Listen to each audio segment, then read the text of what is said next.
Hello दोस्तों, welcome to my YouTube channel. आज हम बात करने वाले हैं सुपर हीट, सब कूलिंग और सैचुरेशन टेम्परेचर के बारे में कि यह क्या होता है। क्योंकि यह क्वेश्चन ऐसा है जो कई बार इंटरव्यू में पूछा जाता है, जैसे कि आप एक एचपीसी सीनियर टेक्नीशियन का इंटरव्यू दे रहे हैं या फिर एक सुपरवाइजर या इंजीनियर, या सभी टाइप्स के इंटरव्यू में एक क्वेश्चन पूछा जाता है कि सुपर हीट, सब कूलिंग और सैचुरेशन क्या होता है और इसको जानना क्यों ज़रूरी है। तो आइए हम इसी के बारे में बात करने वाले हैं और सबसे पहले हम शुरू करते हैं और बात करते हैं सुपर हीट के बारे में। दोस्तों, ये सुपर हीट, सब कूलिंग सिचुएशन को समझने के लिए हम एक वाटर का एग्जांपल लेंगे और वाटर के एग्जांपल से हम इस चीज़ को बहुत आसानी से समझेंगे।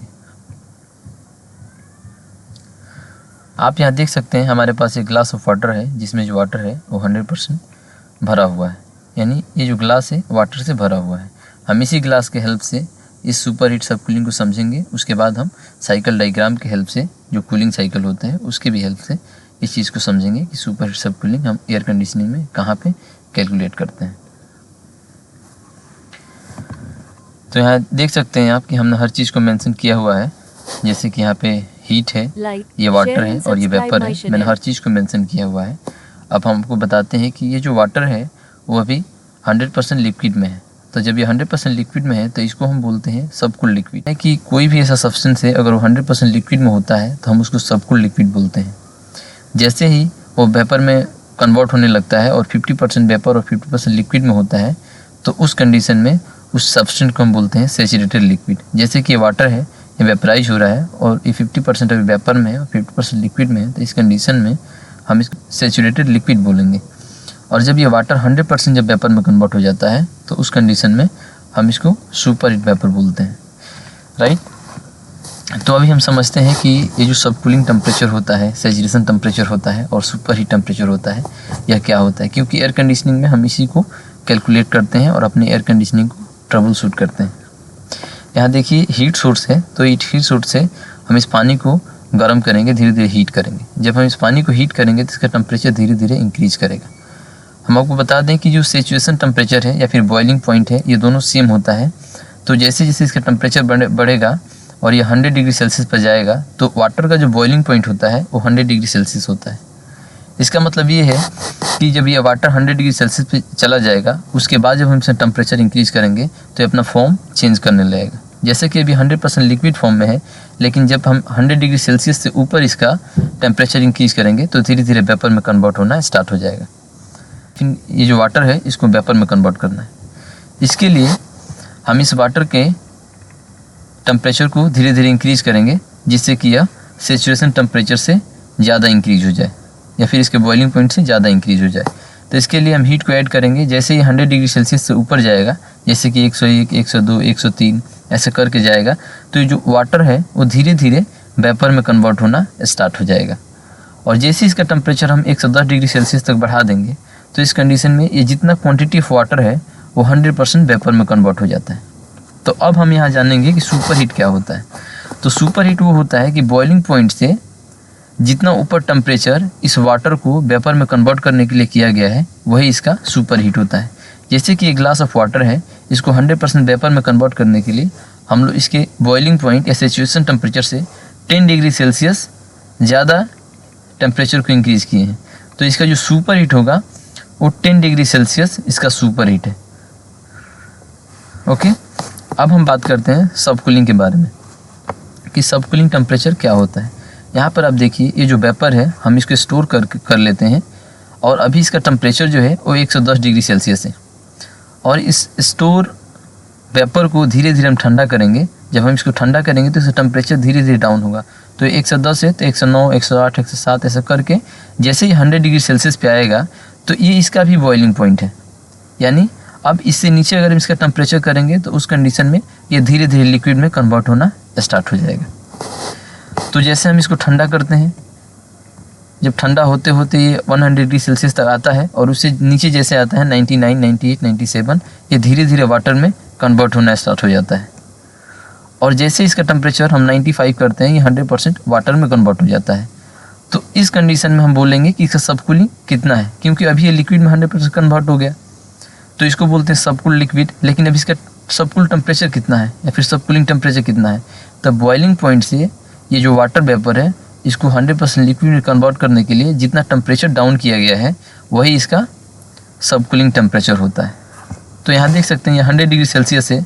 जब हम इसको 95 डिग्री सेल्सियस यानी इस जो बॉइलिंग पॉइंट है उससे 5 डिग्री सेल्सियस हम नीचे किए हैं तो ये 100% लिक्विड में कन्वर्ट हो गया है। तो इसका जो सब कूलिंग टेम्परेचर होगा वो कितना होगा, 100 - 95 = 5, यानी इसका सब कूलिंग जो टेम्परेचर होगा वो केवल 5 डिग्री सेल्सियस ही होगा। अब जैसे इसका टेम्परेचर डाउन होगा और डाउन होगा, जैसे 30 डिग्री सेल्सियस हो गया तो अभी भी ये वाटर फॉर्म में है, बट इसका जो डेंसिटी है वो इंक्रीज कर गया है। और जितना इसका टेम्परेचर हम डाउन करेंगे और जैसे आइस में कन्वर्ट करेंगे तो इसका डेंसिटी 30 डिग्री सेल्सियस कंपेयर में और भी ज़्यादा बढ़ जाएगा। बट इसका जो सेचुरेशन सब कूलिंग है, जो सब कूलिंग टेम्परेचर 5 डिग्री सेल्सियस ही यहाँ पे रहेगा या फिर 4 डिग्री सेल्सियस ही रहेगा। तो आई होप आपको समझ आया होगा इस वाटर के एग्जांपल से कि सुपर हीट क्या होता है या फिर super heat temperature, saturation temperature या बॉइलिंग पॉइंट और सब कूलिंग टेम्परेचर क्या होता है। और यहाँ आपको समझ आया है कि सुपर हीट, सेचुरेटेड लिक्विड और सब कूल्ड लिक्विड यह क्या होता है। अब आइए हम एक कूलिंग साइकिल या फिर रेफरेंस साइकिल के हेल्प से हम समझने की कोशिश करते हैं कि जो हमारा एयर कंडीशनिंग होता है उसमें जो रेफ्रिजरेंट होता है वो कहाँ पे सुपर हीट होता है और कहाँ पे सब कूलिंग होता है। यहाँ आप देख सकते हैं कि हमारे पास वाटर का ऑलरेडी एग्जांपल है जो हमने आपको पहले समझाया है, और राइट हैंड साइड में एक कूलिंग साइकिल है जिसको हम बोलते हैं रेफ्रिजरेशन साइकिल। ये ऐसा साइकिल है जिसका इस्तेमाल हम हर टाइप्स के एयर कंडीशनिंग में करते हैं, जैसे कि स्प्लिट एसी है, विंडो है, पैकेज है या फिर फ्रिज है। आपके घर में जो फ्रिज है उसमें भी यही साइकिल इस्तेमाल होता है। बस ये जो कंडेंसर का जो टाइप से वो चेंज हो जाता है, इवापोरेटर का टाइप चेंज हो जाता है, कंप्रेसर का साइज चेंज हो जाता है और जो एक्सपांसन डिवाइस है यहाँ पे कैपिलरी ट्यूब आ जाता है, बट जो फंक्शन होता है वो सेम होता है। तो अगर आप इस रेफरेंस साइकिल को प्रॉपर्ली समझ पाएंगे उसके बाद आपको सिस्टम के हर टाइप्स के एयर कंडीशनिंग या फिर हर टाइप्स के रेफ्रिजरेशन मशीन पे आप वर्क कर सकते हैं। तो आइए अब यहाँ समझते हैं कि सुपर हीट, सब कूलिंग और सैचुरेशन कहाँ है। गाइज ये जो कंप्रेसर है, कंप्रेसर इसका मेन पार्ट है। जैसे जो रेफरेंस साइकिल है उसका जो 4 मेन पार्ट है, कंप्रेसर, कंडेंसर, एक्सपांसन डिवाइस और इवेपोरेटर कॉइल। बट सबसे जो मेजर कंपोनेंट है वो है कंप्रेसर। कंप्रेसर अगर नहीं रन करता है तो ये जो रेफ्रिजरेंट घूमता है उसका प्रेशर ऑलवेज और हर जगह एक जैसा रहेगा, बराबर रहेगा। ओके, तो जो भी प्रेशर बढ़ाने और प्रेशर घटाने का जो काम करता है ये केवल कंप्रेसर करता है। आइए समझते हैं कैसे। ये जो कंप्रेसर होता है जब इसमें पावर सप्लाई देते हैं तो इसमें मोटर होता है, मोटर स्टार्ट होता है और यहाँ से इसको बोलते हैं सक्शन साइड। ये जो एक्यूमुलेटर दिया हुआ है इसको बोलते हैं सक्शन साइड। यहाँ से लो प्रेशर लो टेम्परेचर वेपर खींचता है और इसे यहाँ पे कंप्रेस करके और इसे high pressure high temperature vapour में कन्वर्ट करता है। यानी ये वेपर को ही खींचता है और वेपर में ही इसको केवल प्रेशर इंक्रीज करके कन्वर्ट करता है। अब यहाँ से हाई प्रेशर वेपर कंडेंसर में एंटर करता है। जैसे ही हाई प्रेशर वेपर कंडेंसर में एंटर करता है तो यहाँ पे कंडेंसर फैन मोटर लगा होता है। इसका काम होता है कि बाहर से हवा को खींचना और कंडेंसर के कॉइल के थ्रू पास कराना। तो जब बाहर से हवा खींच के और कंडेंसर कॉइल के थ्रू ये पास कराता है तो कंडेंसर का टेम्परेचर जो होता है ज़्यादा होता है और जो हवा का टेम्परेचर कम होता है। इसीलिए ये जो रेफ्रिजरेंट होता है, हाई प्रेशर वेपर होता है, ये धीरे धीरे ठंडा होने लगता है। वेपर धीरे धीरे ठंडा होता है और कंडेंसर के मिडिल पॉइंट पर जाता है तो यहाँ पे इसका एक बॉइलिंग पॉइंट होता है। जिस पॉइंट पे इसका जो टेम्परेचर उससे ज़्यादा कम करने पे या उससे कम करने पे यह लिक्विड में कन्वर्ट होना स्टार्ट हो जाएगा। जैसे कि आप यहाँ देख सकते हैं कि ये वेपर है, हम इसका टेम्परेचर जैसे जैसे कम करते हैं और ये अपने बॉइलिंग पॉइंट पर आता है और उससे जैसे ही नीचे आता है तो धीरे धीरे लिक्विड में कन्वर्ट होना स्टार्ट हो जाता है। सेम ऐसे ही ये जो वेपर रेफ्रिजरेंट है कंडेंसर में जाता है और जब बाहर का एम्बिएंट हवा इसके थ्रू पास होता है तो इसके हीट को जैसे एब्जॉर्व करता है अपने बॉइलिंग पॉइंट पे रीच करता है और वहाँ से और भी जब इसका टेम्परेचर कम करते हैं तो ये धीरे धीरे लिक्विड में कन्वर्ट होना स्टार्ट हो जाता है। तो जो इसका मिडिल पॉइंट है जहाँ पे यह वेपर से लिक्विड में कन्वर्ट हो सकता है उसी पॉइंट को हम बोलते हैं सैचुरेशन टेम्परेचर। रेफ्रिजरेंट है वो धीरे धीरे वो कंडेंसर के एंड में जाता है। जैसे एंड में जाता है तो उसका टेम्परेचर जो होता है बॉइलिंग पॉइंट से बहुत नीचे हो जाता है और इसीलिए वो high pressure medium temperature liquid में कन्वर्ट हो जाता है। और ये जो लिक्विड रेफ्रिजरेंट है वो हमारे यहाँ पे एक्सपांसन डिवाइस में जाता है। तो ये जो लिक्विड है 100% लिक्विड है, हम इसी को बोलते हैं सबकूल लिक्विड बोलते हैं। ये जो लिक्विड 100% आपको दिख रहा है इसको बोलते हैं सबकूल लिक्विड। और इस मिडिल और जो सबकूल टेम्परेचर जो होता है, जैसे कि आप ये जो कंडेंसर है, कंडेंसर के मिडिल पॉइंट जो दिख रहा है यहाँ का टेम्परेचर माइनस यहाँ का टेम्परेचर डिफरेंस के, इन दोनों के टेम्परेचर डिफरेंस को ही हम बोलते हैं सब कूलिंग टेम्परेचर। जैसे ये सेचुरेशन टेम्परेचर यहाँ पे है, इसका बॉइलिंग पॉइंट, अब इससे कितना कम हुआ है टेम्परेचर जिससे ये 100% जो वेपर है वो लिक्विड में कन्वर्ट हो गया है, तो उसी को हम बोलेंगे सब कूल। जैसे यहाँ पे आप देख सकते हैं ये जो वेपर है इसको 100% लिक्विड में कन्वर्ट करने के लिए कितना टेम्परेचर हमको डाउन करना पड़ा जिससे कि ये 100% लिक्विड में कन्वर्ट हुआ। सेम ऐसे ही ये जो वेपर रेफ्रिजरेंट है इसको 100% लिक्विड में कन्वर्ट कराने के लिए इसके बॉइलिंग पॉइंट से कितना टेम्परेचर डाउन करना पड़ा जिससे कि यह 100% लिक्विड में कन्वर्ट हुआ, और वही जो टेम्परेचर होता है इसका सब कूलिंग टेम्परेचर होता है। तो इसको निकालने के लिए आप कॉइल के मिडिल टेम्परेचर लेते हैं और कॉइल के एंड टेम्परेचर लेते हैं और दोनों के बीच के डिफरेंस को देखते हैं, वही इसका सब कूलिंग टेम्परेचर होता है। इसके लिए कई बार हम सक्शन लाइन, ये जो सक्शन लाइन होते हैं यहाँ पे गेज भी लगाते हैं और गेज लगा के उसका प्रेशर चेक करते हैं, और प्रेशर के अकॉर्डिंग एक चार्ट आता है जिसको बोलते हैं प्रेशर टेम्परेचर चार्ट। तो उसमें ऑलरेडी यहाँ के टेम्परेचर के बारे में वो बता देता है कि यहाँ का टेम्परेचर क्या है, और फिर आप यहाँ का टेम्परेचर ले लेते हैं और दोनों के डिफरेंस को आप चेक करते हैं कितना है, वही इसका सब कूलिंग टेम्परेचर होता है। अब हम बात करते हैं सुपर हीट के बारे में। तो आप यहाँ देख सकते हैं ये एक हमारे पास एक्सपांसन डिवाइस है जिसको बोलते हैं थर्मोस्टेटिक एक्सपांसन वाल्व। जब यहाँ से हाई प्रेशर और मीडियम टेम्परेचर लिक्विड रेफ्रिजरेंट इस एक्सपांसन डिवाइस में एंटर करता है, तो उस समय इस एक्सपांसन डिवाइस का काम होता है कि इसके प्रेशर को कम करना और इसे low pressure low temperature liquid में कन्वर्ट करके इवापोरेटर कॉइल को देना। जैसे ही low pressure low temperature liquid यहाँ से आता है, ये लिक्विड इवापोरेटर कॉइल में एंटर करता है, और यहाँ पे इवापोरेटर कॉइल पे एक ब्लोअर मोटर लगा होता है जो रूम के हवा को इस कॉइल के थ्रू पास कराता है, और जो रूम का टेम्परेचर होता है और या फिर एयर का टेम्परेचर होता है इस कॉइल के टेम्परेचर से ज़्यादा होता है, इसीलिए वो अपना हीट जो होता है इस कॉइल में दे देता है।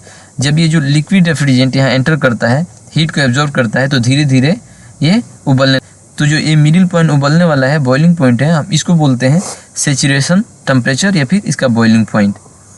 अब यहाँ से क्या होता है, अगर इसमें हीट को धीरे धीरे अगर हम ऐड करते हैं ज़्यादा, तो धीरे धीरे बॉइलिंग पॉइंट के बाद यह वेपर में कन्वर्ट होना स्टार्ट हो जाएगा। जैसे कि आप यहाँ देख सकते हैं ये जो लिक्विड है, हम इसमें हीट को जैसे ऐड करते हैं और अपने बॉइलिंग पॉइंट से ऊपर रीच करता है तो ये वेपर में कन्वर्ट होता है। वैसे ही यह जो लो pressure low temperature liquid refrigerant है, जब इसके मिडिल पॉइंट पे आता है अपने बॉइलिंग पॉइंट पे और उससे ज़्यादा इसका टेम्परेचर इंक्रीज किया जाता है, ये जो रूम का एयर इसके थ्रू पास होता है उसके थ्रू, तो ये धीरे धीरे वेपर में कन्वर्ट होना स्टार्ट हो जाता है। और ये जब पूरा जो लिक्विड है वो जब 100% ये वेपर में कन्वर्ट हो जाता है तो वही इसका सुपर हीट होता है। जैसे कि यहाँ लिक्विड है, अगर 100% वेपर में कन्वर्ट हो जाता है तो उसको क्या बोलते हैं, सुपर हीट वेपर बोलते हैं। सेम ऐसे ही ये जो लो pressure low temperature liquid refrigerant जो एक्सपांसन डिवाइस से आ रहा है वो 100% वेपर में कन्वर्ट हो जाए तो उसको बोलते हैं सुपर हीट वेपर। लेकिन सुपर हीट टेम्परेचर कितना है, तो इसके बॉइलिंग पॉइंट से इसको 100% वेपर में कन्वर्ट करने के लिए जितना टेम्परेचर इंक्रीज किया गया है वही टेम्परेचर क्या होता है, इसका सुपर हीट होता है। जैसे कि इसका जो बॉइलिंग पॉइंट है ये 40 डिग्री सेल्सियस है, इसको 100% वेपर में कन्वर्ट करने के लिए हमको 10 degree Celsius extra heat add करना पड़ा। तो ये कितना हो गया 50, यहाँ पे हम चेक करेंगे टेम्परेचर तो ये 50 डिग्री सेल्सियस है। तो यानी टेम्परेचर डिफरेंस कितना हुआ 40 और 50, यानी 50 minus 40 is equal to 10 degree Celsius. तो इसका जो सुपर हीट हम बोलेंगे वो 10 डिग्री सेल्सियस बोलेंगे। तो कई बार क्या होता है सुपर हीट बहुत ज़्यादा हो जाता है तो वो भी प्रॉब्लम होता है, जैसे कि गैस कम हो गया या फिर इस पर जो है हीट ज़्यादा आ रहा है या फिर हो। तो गाइज हम नेक्स्ट टाइम ये कोशिश करेंगे कि जो सब कूलिंग है और सुपर हीट है इसके ऊपर एक वीडियो बनाया जाए और इसको लाइव कैसे चेक करते हैं इसको भी आपको दिखाया जाए, जिससे आप ये 100% कन्फर्म कर सकें कि ऐसे ट्रबल शूट इसको किया जाता है।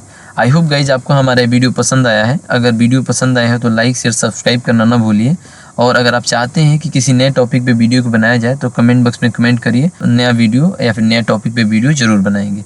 तो गाइज मिलते हैं एक नए टॉपिक के साथ, तब तक के लिए बाय।